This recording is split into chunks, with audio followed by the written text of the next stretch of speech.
Welcome back. So this is part 3 of the Compositions Basics video lecture, and now we're going to talk a bit about the writing process. So this is the process that you'll use to actually do writing, create pieces, and finalize them so that they are in their best shape. So I wanted to start with a question. Why do editors exist? Have you ever thought about that?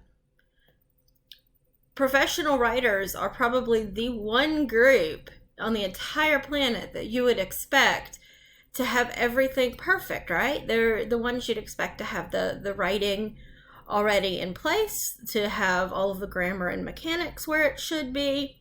And yet there is an entire career, an entire industry intended just to clean up the writing of professional writers.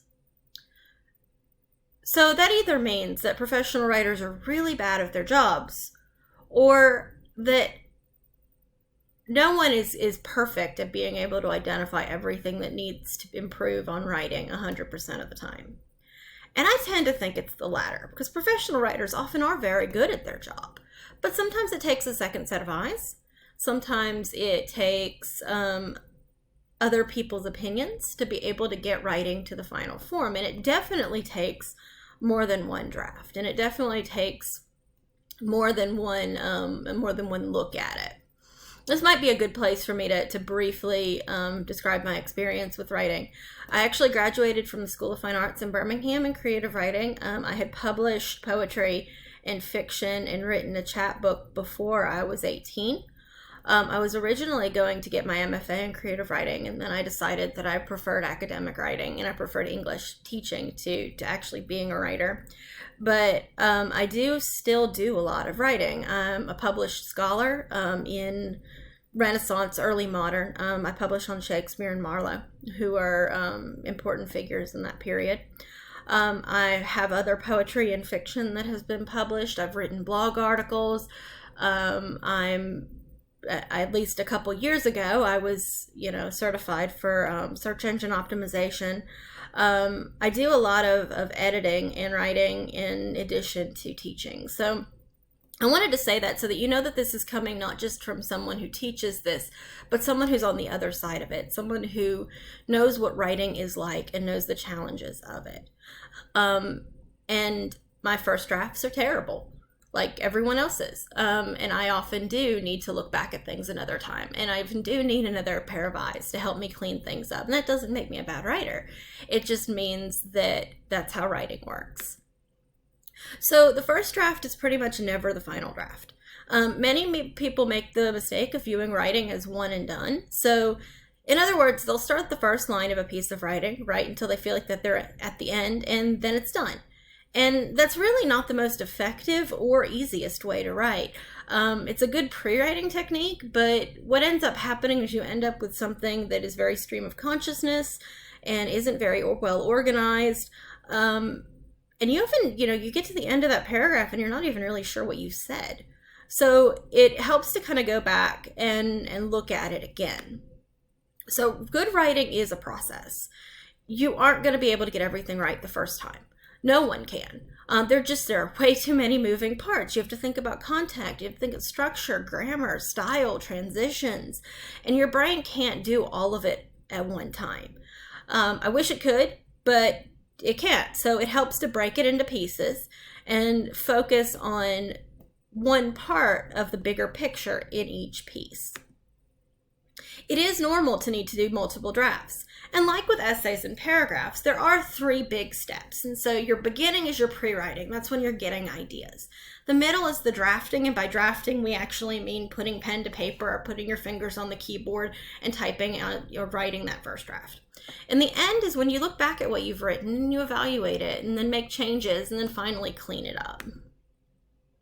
So the steps listed in the book, and this is kind of the standard steps of writing. There are 5 of them. And let's see if I can go back. I don't know what's going on with my computer and why it's being jumpy, but let's go back. So your first step is pre-writing. Pre-writing is when you're getting ideas. Then you actually draft the piece, which is when you write it. Then you let it sit for a minute. the longer the better. I know you guys are working with due dates here. I like to let pieces sit at least a week and often as long as a year before I go back and evaluate them, so that I don't remember what I was thinking when I wrote it and I'm looking at it the way that a reader would. But evaluating is when you go back and you ask yourself a bunch of questions. So what's working? What's not working? Are the ideas clear? Are they well organized? Things like that. And then you take what you learned from the evaluating and you revise it. And a lot of people separate these last few things into 3 steps: revising, editing, and proofreading. Revising is big picture. It's revision. It's looking at it a different way. Editing is kind of looking at style, looking at the words being used. And proofreading is just cleaning it up. I personally find that to be too many steps, and I think most people do as well. So I tend to combine revising and editing and then proofread later, just for simplicity's sake. So why do you do this?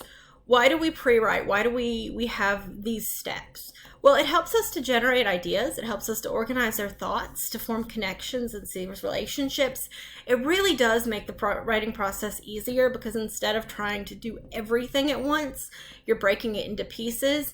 And although you will need to likely do some revising and editing, you don't have to do it as much as if you had used if you hadn't used a process at all. So some basic types of pre-writing. The first type of pre-writing is one that we often just forget about. It's just thinking. If you're thinking about what you want to write for a paragraph, for instance, as you're leaving the classroom, or in your car, or on the bus ride home, or in the shower, that's a form of pre-writing, because you're actually starting to think about the writing process and you're starting to organize the ideas. Brainstorming, I like to think of as thinking with a pencil. Brainstorming is when you take the thinking and you put it on a page. You can type it on your computer, you can write it, on a physical sheet of paper, whatever works for you, but it's just kind of loose thoughts put down on paper. Questioning is just asking yourself a bunch of questions to get ideas for writing. So it's sometimes called the journalistic method. So let's say you're writing about cars. Well, you may go, what am I writing about? Who uses cars? Why are they important? What are cars? Where do you find cars? How do they work? The questions normally asked are who, what, why, where, and how, which is why it's called the journalistic method. Listing's probably my favorite, just where you list connected ideas. My life is in bulleted lists. I use a bullet journal, and not to be trendy, I was using basically a bullet journal long before bullet journals were a thing. I find it to be a really helpful way to organize ideas and kind of simplify them. And mind mapping is when we'll talk more about that later, but it's when you have that web. You might write a central idea in the center and then draw a bunch of lines off it and draw something connected to it and circle that and then draw things connected to that. I personally find it really complicated, but visual learners sometimes do enjoy it and do find it helpful. And we'll talk more about pre-writing in a future module. Outlining is, it's outlining. It's a more formalized form of listing. It's where you put the ideas that you're going to use in the order that you're going to use them. So you might have seen introduction, body, conclusion, or earlier in this presentation where I had the paragraph structure. The beginning, the middle, and the end, the topic sentence, the exposition, and the transition sentence all on that slide, and I talked about what each one did. That was an outline of a paragraph. So that's what outlining looks like. And we will talk a lot more about outlining when we get to the essay module, because you'll need to do a couple of outlines. So drafting is the actual first draft. It's where you sit down, you write things. And you really should expect the unexpected. No matter how much pre-writing you've done, things are going to change. They do tend to once you put pen to paper, so don't feel like you're weird or different if things don't turn out the way that you expect them to, because that is almost always the case in writing. Drafting priorities. So what are your focuses in drafting? You want to focus on getting the basic structure and content in place. So this is where you're thinking about your topic sentences, your exposition, your transition sentences. At this stage in the game, Don't worry too much about spelling or transitions or grammar. If you notice a mistake, don't worry about going back and fixing it yet.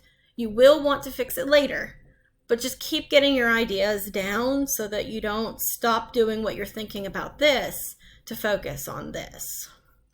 You will worry about and work on the grammar, spelling, and transition in the next steps, and they are important. I don't want to indicate that they aren't, just that you need to focus first on getting the big picture stuff on the page, and then you can worry about the little picture stuff.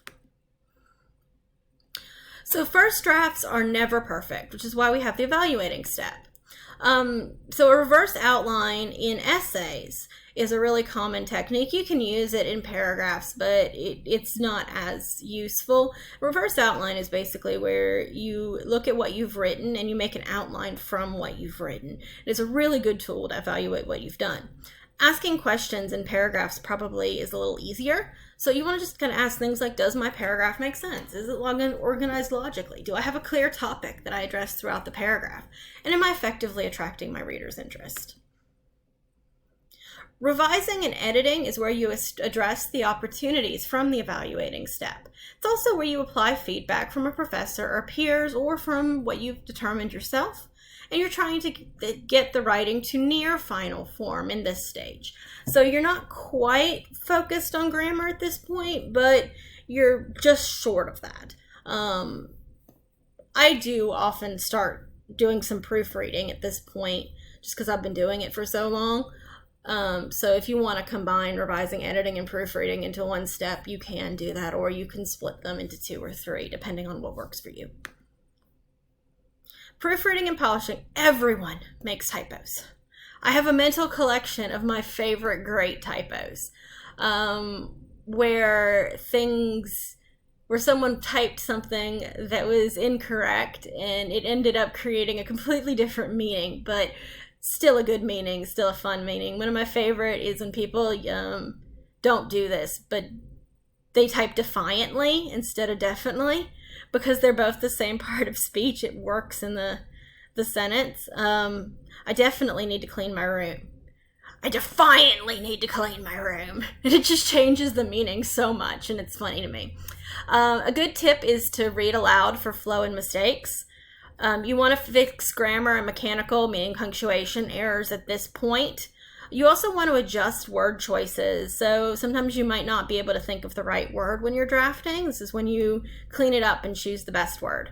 And smooth out your transitions so that your paragraph flows well. So we're going to do a really quick recap because I only got about 2 minutes left before the timer goes out. But I did want to quickly go over what we covered. We have covered a lot. We've talked about the types of parts of a paragraph, the topic sentence, the exposition and transition sentence.